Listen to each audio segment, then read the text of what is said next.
কি মন্ত্রী, চোখ যে একেবারে ছানা বড়া হয়ে গেল গো তোমার, হ্যাঁ? তা এইরকম সোনার দুর্লভ অস্ত্র আগে কখনো দেখেছো তুমি? আগে না মহারাজ, অপূর্ব, অসাধারণ, অতুলনীয়। হ্যাঁ মন্ত্রী, এগুলো আমার পূর্বপুরুষের, যা দিয়ে তারা যুদ্ধে জয়লাভ করেছিল। মহারাজ, আমার মাথায় না দারুণ একটা বুদ্ধি এসেছে, যদি বলেন তো বলি। কি বুদ্ধি মন্ত্রী? বলো বলো, চট করে বলো তো শুনি। মহারাজ, এই সোনার অস্ত্রগুলো সিন্দুক বন্দি না করে যদি বিভিন্ন রাজ্যে এর প্রদর্শনীর ব্যবস্থা করেন, তাহলে এই সোনার মূল্যবান অস্ত্রগুলো সবাই দেখার সুযোগ পাবে। এই শুধু তাই নয়, শুধু তাই নয়, এগুলো দেখার জন্য আমরা কিছু প্রবেশ মূল্য ধার্য করব, যার থেকে আমাদের কিছু অর্থ লাভ হবে। কি বলেন মহারাজ, কিরকম এক ঢিলে দুই পাখি হবে? বাহ বাহ বাহ, দারুণ দারুণ মন্ত্রী, দারুণ দারুণ বুদ্ধি। কিন্তু এই অস্ত্র প্রদর্শনী কোথা থেকে শুরু করা যায় বলতো? কেন মহারাজ, কৃষ্ণনগর থেকে? হ্যাঁ মন্ত্রী, ঠিক বলেছো। হ্যাঁ ঠিক, একদম ঠিক। তাহলে কৃষ্ণচন্দ্রকে আজই পত্রে জানিয়ে দাও, আগামীকালই এই প্রদর্শনীর জন্য আমরা রওনা হচ্ছি। ঠিক আছে? যথাজ্ঞে মহারাজ, আমি আজই দুধকে দিয়ে পত্র পাঠাবার ব্যবস্থা করছি।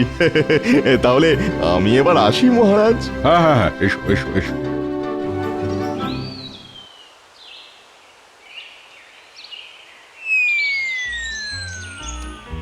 বলি, দেখেছো বুড়োর কাণ্ড? কি সুন্দর পায়ের ওপর পা তুলে বসে আছো। বলি, শুনছো? এইরকম টেকো মাথায় হাওয়া না লাগিয়ে আর ভুঁড়িতে হাত না বুলিয়ে সংসারে টুকিটাকি কাজে হাতটাও তো একটু লাগাতে পারো নাকি? তা আমি তো এই হাতের কাজটাই করছি নাকি? মলজা, বলি এই নারকোলটা যে আনলে বাজার থেকে নাড়ু করার জন্য, তা এইটা ছাড়িয়ে দেবে কে শুনি? ও বাবা, এই সামান্য একটা কাজের জন্য এত চটপাট? তা দাও দেখি।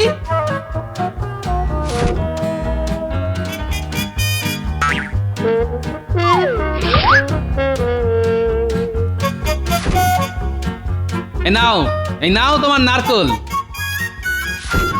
কি গো, চললে যে বড়, তা খাবারটা কে খাবে শুনি? এসে খাবো, চলে গিন্নি। বাবা, এই মানুষটাকে নিয়ে আর পারা গেল না। দূর দূর দূর দূর দূর দূর।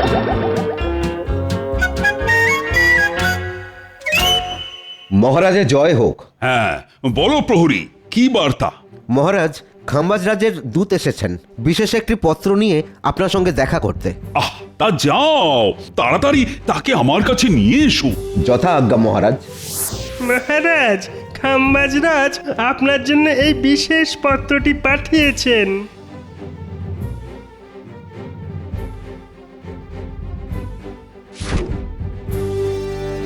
তাহলে এইবার আমি আসি মহারাজ। হ্যাঁ হ্যাঁ, এসো এসো এসো। তা বড় তো মন্ত্রী, কি লিখেছেন খাম্বাজরাজ এই পত্রে? হ্যাঁ মহারাজ, খাম্বাজরাজ লিখেছেন যে আগামীকাল খাম্বাজরাজ খাম্বাজ মন্ত্রীকে সাথে নিয়ে তার কিছু দুর্লভ সোনার অস্ত্র প্রদর্শনীর উদ্দেশ্যে কৃষ্ণনগরে আসছেন এবং আপনাকে এই প্রদর্শনীর দায়িত্বভার নিতে বলেছেন। কি বিপদ রে বাবা, এই গুরু দায়িত্ব এইবার আমি পালন করি কিভাবে? আপনি একদম চিন্তা করবেন না মহারাজ, এই দায়িত্বভার আপনি নিশ্চিন্তে আমার ঘাড়ে দিতে পারেন। হাজার হোক সোনার অস্ত্র বলে কথা, তাও আবার দুর্লভ। না না মন্ত্রী, এই গুরু দায়িত্ব আমি একজন বিচক্ষণ ব্যক্তির হাতেই দিতে চাই। তা সে কে মহারাজ? কেন, আমাদের গোপাল। ঠিক ঠিক, একদম ঠিক, গোপালই একমাত্র বিচক্ষণ ব্যক্তি। ঠিক আছে মহারাজ, আমিও দেখব গোপাল এই গুরুদায়িত্ব কিভাবে পালন করে। তাহলে মন্ত্রী, তুমি ঘোষক দ্বারা এই প্রদর্শনীর কথা সারা রাজ্যে ঘোষণা করে দাও। যথা আজ্ঞা মহারাজ। তাহলে আজ সভা এখানেই মুলতুবি। সবাই এবার আসতে পারে। শোনো শোনো শোনো, মহারাজ কৃষ্ণচন্দ্র তার রাজপ্রাসাদের সামনে একটি বিরাট সোনার অস্ত্রের প্রদর্শনীর আয়োজন করেছেন। এই অস্ত্রগুলি খুবই দুর্লভ। এই অস্ত্র প্রদর্শনীর উদ্বোধন করতে আসছেন স্বয়ং খাম্বাজ রাজ। তাই যারা যারা এই প্রদর্শনী দেখতে ইচ্ছুক তাদেরকে মহারাজ সাদর আমন্ত্রণ জানিয়েছেন এবং প্রবেশ মূল্য হিসেবে একটি মোহর ধার্য করা হয়েছে। আসুন আসুন আসুন, অবশ্যই আসুন। বটা ঘোষণাটা শুনলি? হ্যাঁ রে ঘটা, শুনলাম। আর তাতে যা বুঝলাম মনে হচ্ছে এই সুযোগে আমাদের কিছু উপরি রোজগার হতে পারে। ঠিক বলেছিস বটা। হ্যাঁ, তাহলে তাহলে চল, মন্ত্রী মশাই আমাদের কাছে পৌঁছবার আগেই আমরাই মন্ত্রী মশাইয়ের কাছে পৌঁছে যাই।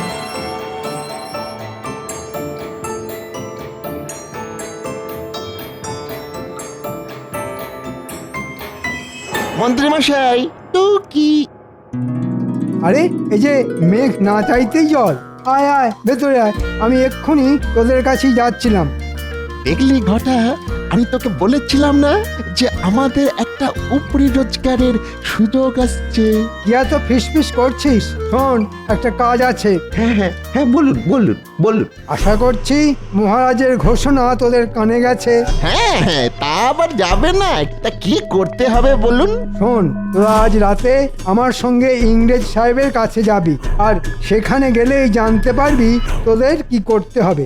তাই রাতে আমার বাড়ি চলে আসিস। আচ্ছা মন্ত্রী মশাই, আমরা তাহলে আসি। হ্যাঁ আয়।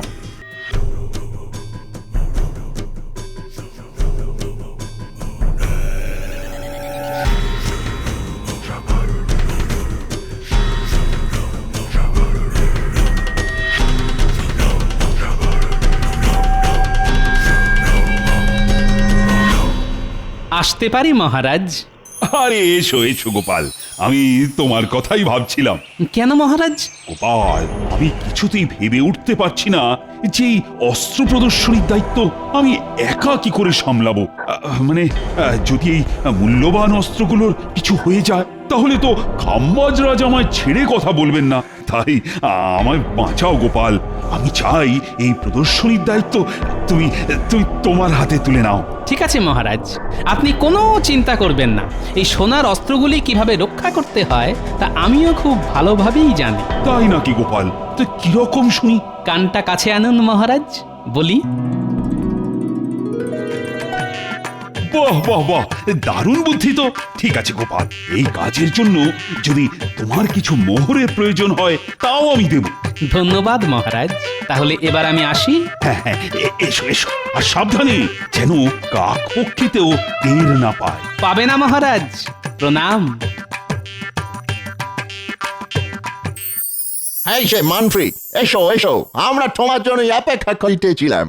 তা কি কথা শোনে? হ্যাঁ সাহেব, আসলে হয়েছে কি, খাম্বাজ রাজ তার কিছু সোনার দুর্লভ অস্ত্রের প্রদর্শনী করতে চলেছেন এই কৃষ্ণনগরে। কি বললে? সোনার অস্ত্র মানে gold? Oh God, those are very precious. Khambaj Raj বলেছেন যে এই সোনার অস্ত্র নাকি কোনো রাজা মহারাজা, এমনকি কোনো ইংরেজদের কাছেও নেই। তাই এর মূল্য অনেক। শোনো মন্ত্রী, এই সোনার অস্ত্র আমাদের চাই চাই। আমি জানি সাহেব, জানি। তার জন্যই তো আপনার কাছে আসা। তবে কিনা এর জন্য আপনাদেরও কিছু পাবে পাবে। তার আগে তুমি বলো, ওই সোনার অস্ত্র আমরা কবে পাবো? খাম্বাজ রাজ আগামীকাল সকালে কৃষ্ণনগর আসছেন, আর রাতে ওই অস্ত্রগুলো প্রদর্শনীর জন্যে সাজানো হয়ে গেলেই আপনি টুকুস করে আপনার কাছে পৌঁছে যাবে। কিন্তু মনে রেখো মন্ত্রী, আমাদের ঠকাইবার চেষ্টা করিলে তোমার গর্দান যাইবে। না না সাহেব, এই নিয়ে আপনি একদম চিন্তা করবেন না। আপনি চাইলে কষ্টি পাথরে প্রত্যেকটি সোনার অস্ত্র যাচাই করে নেবেন। সে তো আমরা নেবই, সব টেস্ট করিয়াই নেব। তাহলে ওই কথাই রইল সাহেব, আগামীকাল ঠিক এইখানেই দেখা হচ্ছে। আপনি শুধু মোহরের থলিটা হ্যাঁ হ্যাঁ, ওই সব নিয়ে তোমাকে চিন্তা করিতে হইবে না। তুমি তোমার মোহর পাইয়া যাবে।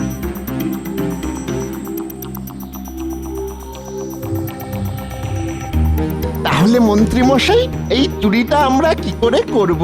শোন, রাতে যখন প্রহরীরা এই সোনার অস্ত্রগুলো পাহারা দেবে তখন তোরা ওদের নাকে ঘুমের ওষুধ দিয়ে অজ্ঞান করে দিবি, আর অস্ত্রগুলো নিয়ে কাল সকালেই পৌঁছে যাবি সাহেবদের কাছে। আর তারপরে শুধুই মোহর, মোহরই মোহর।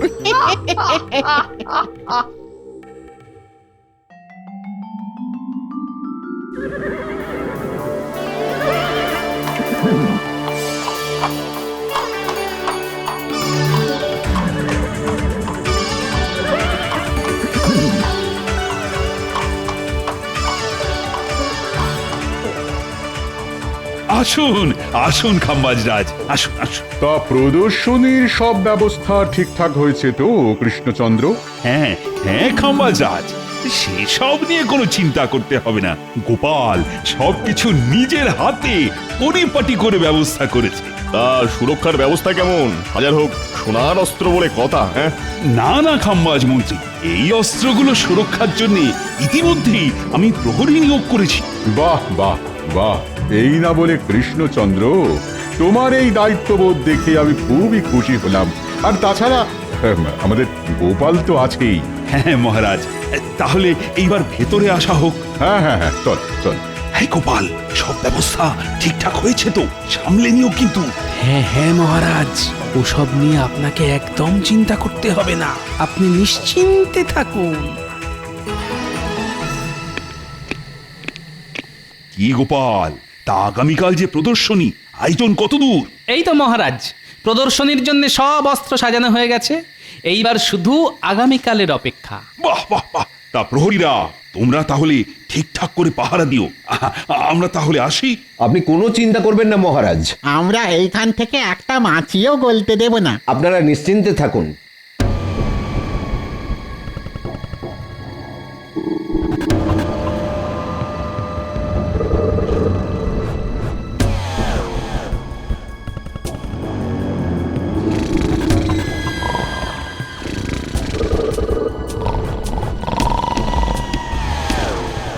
ওই দেখুন মন্ত্রী মশাই, প্রহরীরা ঘুমে ঢলছে। হ্যাঁ, এটাই সঠিক সময়। তাহলে যা, এবারে কাজটা সেরে ফেল। আপনি কোনো চিন্তা করবেন না মন্ত্রী মশাই, আমরা এই যাব আর ওই টুকুস করে আসব। হ্যাঁ হ্যাঁ, আর এই অস্ত্রগুলো নিয়ে কাল সকালেই পৌঁছে যাবি সাহেবদের কাছে, আর তারপর শুধু মোহরই মোহর।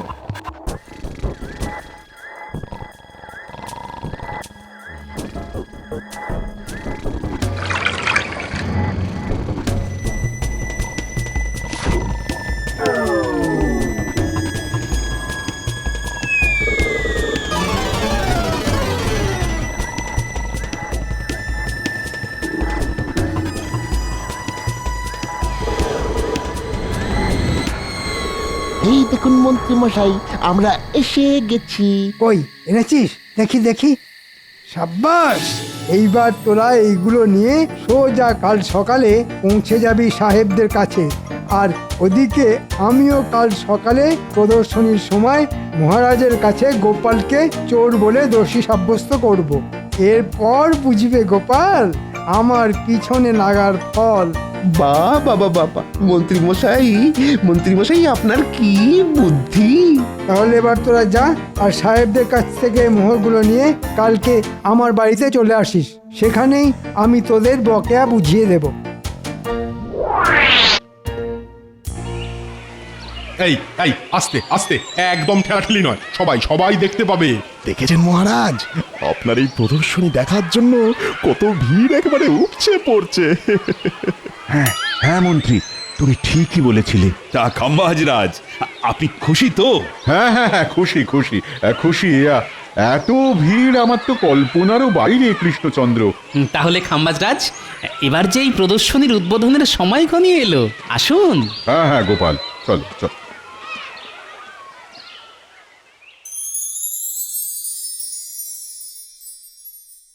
এই যে বাটা ঘাটা, এসো এসো, তোমাদের জন্যই আমরা অপেক্ষা করিতেছিলাম। তা অস্ত্রগুলো আনিয়াছ? হ্যাঁ সাহেব, আপনি আপনি সব মিলিয়ে নিতে পারেন। তা তো নিবই, আর তার সঙ্গে এও যাচাই করিয়া নিব যে এগুলো অরিজিনাল গোল্ড কিনা। সে তো নিশ্চয়ই সাহেব, আমাদের ঘাড়ে কটা মাথা যে আপনাদের ঠকাতে যাব। বাহ বাহ তোমাদের কথায় আমি খুশি হইলাম, মানে আমরা খুশি হইলাম। তা এই শেখরা, এগুলো ভালো করে যাচাই করে দেখো তো, এই গোল্ডগুলো অরিজিনাল তো? ও আগে নিশ্চয়ই হুজুর।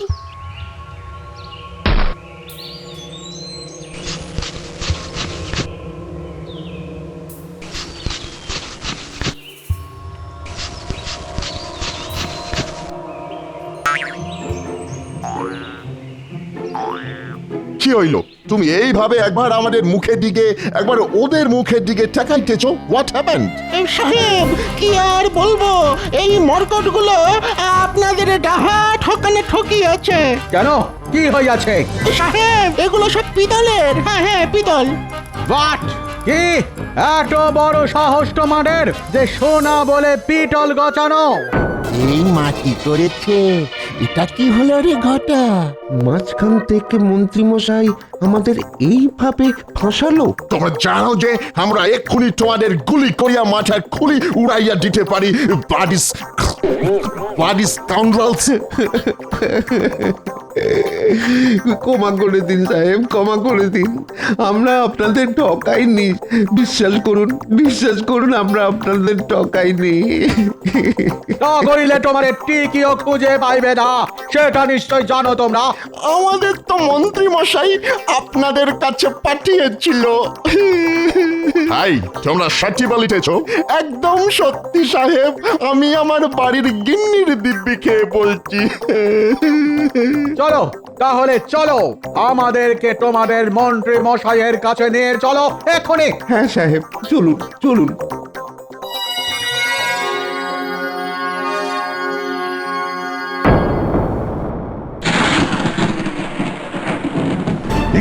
দেখি কৃষ্ণচন্দ্র, অস্ত্র কোথায়? কি এবার এবার কি হবে মহারাজ? আপনার সমস্ত অস্ত্র যে?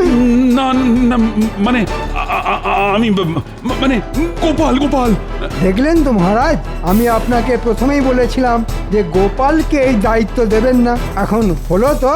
গোপাল! তার মানে তুমি? না খাম্বাজরাজ, আপনি বিশ্বাস করুন, এই কাজ আমি করিনি। তাহলে কি অস্ত্রগুলোর পাখা গজিয়েছিল যে উড়ে গেল? আমি তোমাকে ছাড়বো না গোপাল, আমি তোমাকে ছাড়বো না। এই কে আছো? গোপালকে বন্দি করো। আমাদের ছেড়ে দিন সাহেব, আমরা আর এইরকম কোনোদিনও করব না। কি সাহেব, আপনারা আর বউটা ঘটারই কি অবস্থা? জানো কৃষ্ণচন্দ্র, এরা আমাদের কাছে গিয়েছিল এই সোনার অস্ত্রগুলি বিক্রি করিতে, কিন্তু আমরা যখন এইগুলি কোষ্ঠী পাথরে যাচাই করি তখন দেখি এগুলো সব নকল পিতলের অস্ত্র। এই মরেছে, এরকম তো কথা ছিল না। এ কি ফাঁপড়ে পড়লাম রে বাবা। ও, তার মানে এই অস্ত্রগুলো চুরি করেছে বটার ঘটা। না মহারাজ, এই চুরি আমরা স্বইচ্ছায় করিনি। বিশ্বাস করুন, আমাদের চুরি করতে বলেছিল স্বয়ং এই মন্ত্রী মশাই। এই মরেছে, এইবার মানে কেটে পড়ি। মন্ত্রী? তাহলে এই চক্রের কাণ্ডারি তুমি? সাহেব, মন্ত্রীকে আমি আপনাদের হাতেই তুলে দিলাম, এবার আপনারাই এদের বিচার করুন। ওরে বাবা রে, এবার আমি পালাই। পালাবে না মন্ত্রী, দাঁড়াও দাঁড়াও, আমাকে ছেড়ে দিন মহারাজ, আমাকে ছেড়ে দিন। আমরা তোমাকে ছাড়িবে না, আমাদের ঠকানো। I shoot you, stop stop. ছেড়ে দিন সাহেব, ছেড়ে দিন, আর ঠকাবো না। উড়ে গেছে মহারাজ, এই সাহেবদের হাত থেকে এবারের মতো আমাকে বাঁচান। কিন্তু কৃষ্ণচন্দ্র, আমার সোনার অস্ত্র? কোনো চিন্তা করবেন না খাম্বাজরাজ, সেগুলো সব সুরক্ষিত আছে। এই ন্যাপলা গুলটে, নিয়ে আয় তো থলিটা।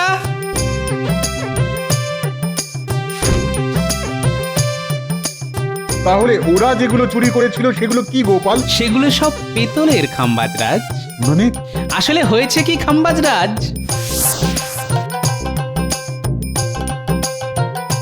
আরে গোপাল দাদাসি, তা কি মনে করে পিতলের বাসন তৈরি করার আছে বুঝি? না হে শাকরা, আজ আমি এসেছি তোমার কাছে একটা জরুরি দরকারে। তা বলো গোপাল দাদা, কি করতে পারি? শোনো, আমার কাছে কিছু সোনার মূল্যবান অস্ত্র আছে, যেগুলো দিয়ে তোমাকে হুবহু একই রকম পিতলের অস্ত্র তৈরি করতে হবে। কি পারবে তো? পারবো না মানে? আরে এ যে আমার বাঁ হাতের কাজ গো গোপাল দাদা। তবে সাবধান, এই কথা যেন কাক পক্ষীতেও টের না পায়। তুমি কোনো চিন্তা করো না গোপাল দাদা, তোমার কাজ হয়ে যাবে। এই নাও, এই মোহরগুলি রাখো, কাজ শেষ হলে আরো পাবে। বাহ বাহ গোপাল, বাহ, তোমার বুদ্ধির কোনো জবাব নেই। এই নাও গোপাল, এই সোনার অস্ত্রটা তোমার উপহার। না খাম্বাজরাজ, এই উপহার আমার চাই না। কেন গোপাল, চাই না কেন? আপনি যদি উপহার দিতেই চান, তাহলে আমাদের রাজ্যের প্রজাদের জন্য কিছু উপহার দিন, সেটাই হবে আমার উপহার। তাই হবে গোপাল। শোনো শোনো কৃষ্ণচন্দ্র, আমি সবার সামনে ঘোষণা করলাম যে এই বছরে খাম্বাজ রাজ্যে যা গম উৎপন্ন হবে তার 50% আমি কৃষ্ণনগরে প্রজাদের জন্য পাঠাবো। আর শুধু তাই নয়, তার সঙ্গে আজকের এই প্রদর্শনীতে যা অর্থ আয় হবে তার পুরোটাই তুলে দেওয়া হবে কৃষ্ণচন্দ্রের হাতে, রাজ্যের চাষাবাদের উন্নতির জন্যে। কি গোপাল, তুমি খুশি তো? ধন্যবাদ খাম্বাজরাজ, আপনি মহান। ধন্যবাদ খাম্বাজরাজ।